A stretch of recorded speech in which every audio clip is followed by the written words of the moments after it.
I like to carry a Mora knife. It's just, I think it's a Mora Classic 1 is what I carry. This is our kids' knife here. It's got a blunt tip on the end for the kids, for them to use. But the Mora knives are inexpensive. They have a Scandinavian grind, which it comes down from the spine, it comes down along the spine here, flat part, spine comes down flat, and then it goes down to a point, and you only have one. Whereas on some other knives, you would have two. It comes down from the spine here, it's angled, and then it hits another angle again and goes down to a point. So creating the bevels there, creating the cutting edge. And so this, it just comes off the spine, goes straight down, and then angles to a point. So you have one. So mine is, I think it's the Mora Classic 1, I believe. It doesn't have a finger guard on it. It's just a red wood handle. It does have a point on the end. It's just like a typical, kind of like a clip point blade. I believe is the style of it. And so, but to sharpen these, I've already oiled this Arkansas stone, so it's good to go. But I just take them, I lay them flat on the side, turn them up to the cutting edge, you see the cutting edge touching the stone, and I just take them and just go lightly back across. I try to hit all the cutting surface. Flip it over, same thing.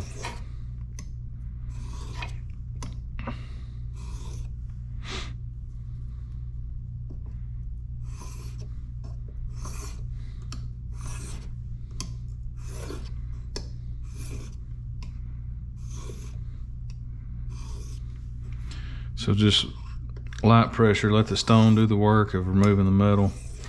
You don't have to overwork it.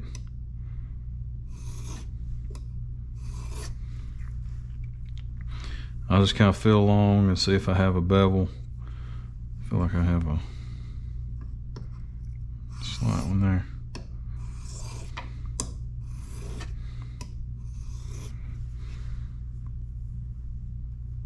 There we go. Okay. Doesn't take a whole lot to get these knives back in working order. And two, I mean, you're not talking about a super steel. This is just a tool. On your last few strokes, I just kind of pretty much let the weight of the blade carry it, and just remove that fine edge, and just knock that burr off. Just kind of let the weight of the blade do that.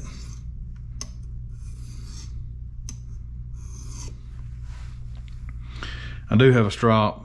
I don't have it with me, but you can, run over a strop if you really want to hone it real well. I don't know if that shows up, but it's popping hair off, so it'll process any deer you need to do. And when you're finished with these Arkansas stones, just take some more oil, put oil on here, and you just want to rub it around. It'll kind of create a slurry and just get all those metal shavings from your blade out of there. And again, it's not a super steel knife, which is perfectly fine. They're easier to work and get back in shape if they're not. So I prefer these. Mine, I believe it's the Classic 1, and it's just a redwood handle, and it's got a blade on it with a point on the end. And it was, I want to say it was around $9 or $10. And then I found a sheath aftermarket one, and I think it was around $12 to $15. So the sheath actually costs more than the knife. But they're fully capable of processing any kind of deer game you need to do. They're inexpensive. They're cheap enough to where you could keep one in your truck, keep one in your pack that you take hunting with you.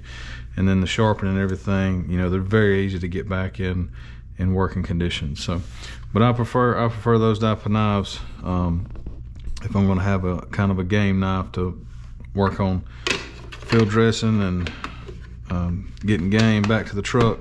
That's what I prefer.